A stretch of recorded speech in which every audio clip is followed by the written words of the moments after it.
What if the cracks in your life, the broken places you hide, are the very spaces where the greatest light can shine? Let me tell you the story of a shattered mirror, a potter's jar, and the hands that mend us into something more beautiful than before. The morning sun rose gently over the small village of Bethany, casting a golden glow on the dusty paths and stone homes. The world was slowly waking from its slumber. Birds chirped in the fig trees, their melodies harmonizing with the distant sounds of sheep bleating. The faint aroma of baking bread and simmering lentils drifted from open windows, a promise of the day's meals. Jesus and his disciples walked along the main road, their pace unhurried, their conversations soft but purposeful. Each man was lost in his thoughts, contemplating the teachings of their master. The weight of the previous day's miracles and parables lingered in their minds like a melody they couldn't quite forget. As they neared the edge of the village, a sharp cry broke the serene morning air. It was not the joyous sound of children playing or the laughter of women at the well. It was the unmistakable sound of anguish. Jesus paused, his gaze shifting to a modest home where an old woman stood weeping in her doorway. Her shoulders shook with the force of her sobs, her hands trembling as she clutched something close to her chest. The disciples exchanged glances, uncertain. The sight of her sorrow was jarring against the peaceful backdrop of the morning. Peter, always the first to act, stepped forward, his voice a mixture of curiosity and concern. "Mother," he called out gently, "what troubles you so deeply on this fine morning? Surely we can help." The woman looked up, her tear-streaked face marked by the lines of age and hardship. Slowly she extended her hands, revealing the shattered shards of a mirror. The pieces glimmered in the sunlight, jagged and sharp, their reflections distorted and chaotic. Her voice quivered as she replied, "This mirror, this precious mirror has been with me for many years. It has reflected my life, my joys, my sorrows, my family. But now it is broken just as my heart feels broken." She looked down at the shards, her tears falling anew, each drop catching the morning light. The disciples stood in silence, unsure of how to respond.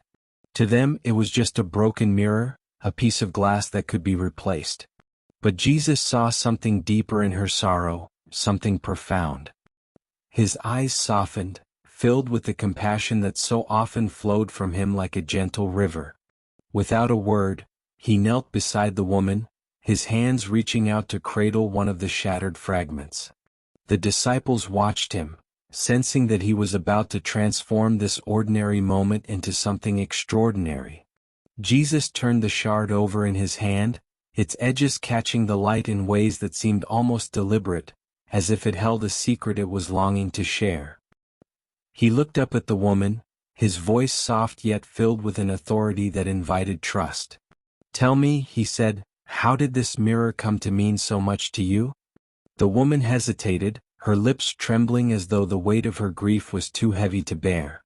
But there was something in his gaze, something that offered not only understanding but also the promise of healing. Slowly she began to speak, her voice trembling but steadying with each word. "This mirror was a gift," she began. "On the day of my wedding, my husband gave it to me.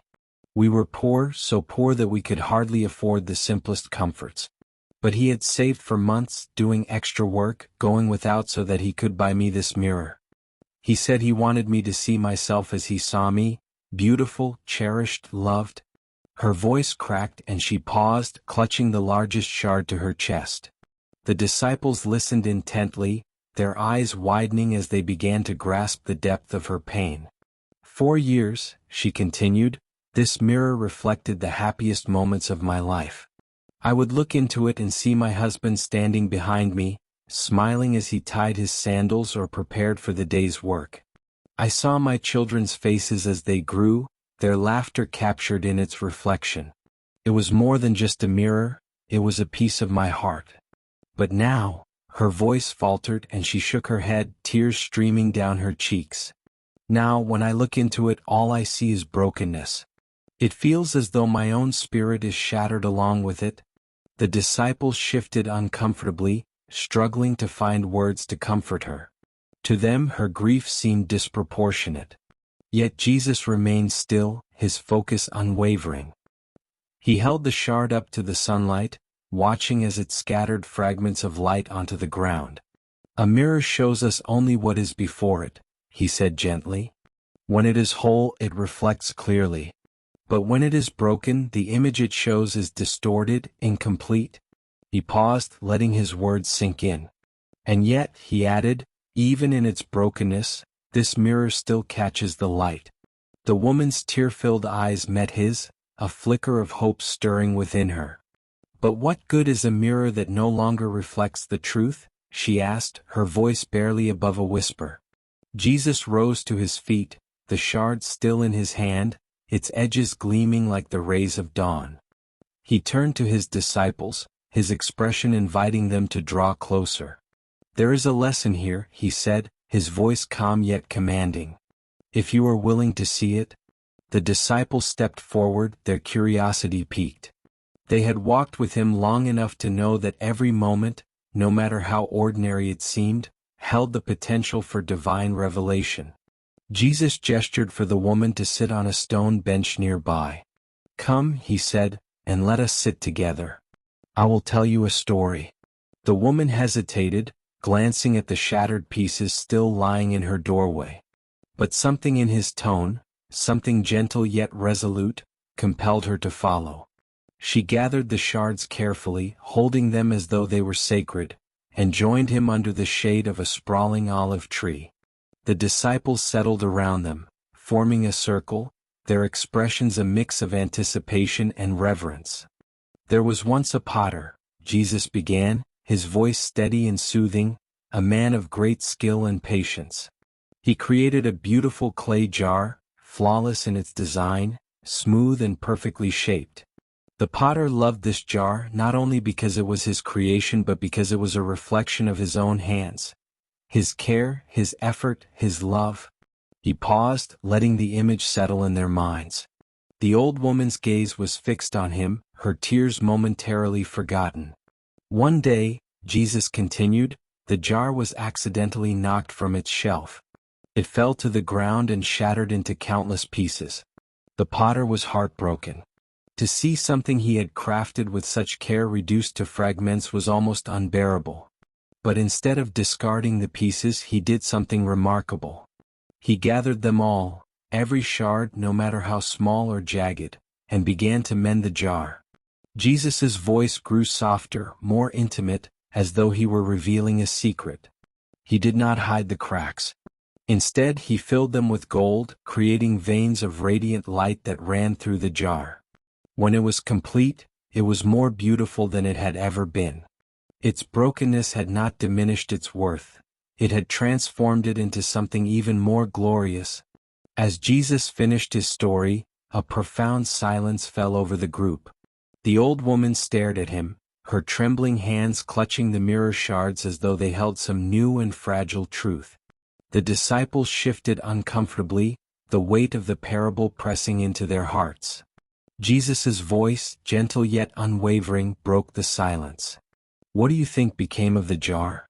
he asked, his gaze sweeping over his disciples. Peter, ever the first to speak, furrowed his brow. "Master, I suppose the jar, though mended, was no longer the same. Its cracks would show its weakness." Jesus tilted his head slightly, a faint smile playing at his lips. "Weakness," he repeated. "Or strength?" The question hung in the air, its simplicity belied by its depth. Thomas, skeptical as always, crossed his arms. "But, teacher, wouldn't the jar be less useful? Its cracks would make it fragile, prone to breaking again." Jesus turned to him, his expression patient and kind. "And yet, Thomas, the gold that mended it made it stronger, more valuable. Its beauty now tells the story of its breaking, and its restoration." The woman, who had been silent until now, spoke in a voice tinged with wonder. "You mean to say that its brokenness became part of its beauty? That the cracks were not flaws to be hidden but marks of its journey?" Jesus nodded.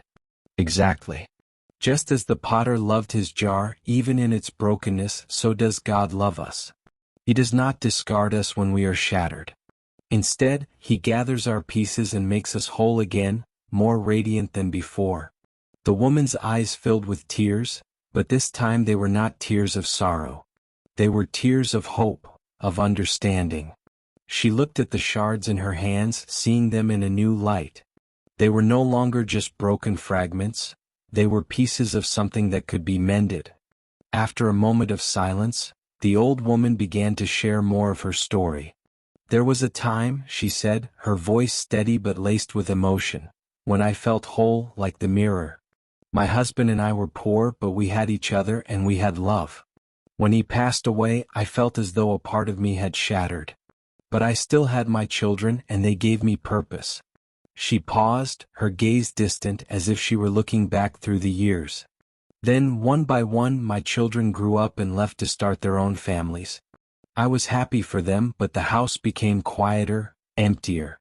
And now, as I grow older, I find myself alone, surrounded by memories that I can no longer bear to look at. This mirror, it reflected the life I had. Now that it is broken, I see only the emptiness. Her words hung heavily in the air.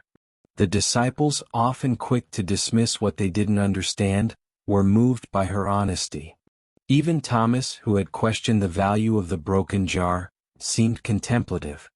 Jesus reached out, placing his hand over hers. Your life is not empty, he said gently. It is full of stories, of love, of resilience. Just as the mirror still catches the light, so does your spirit.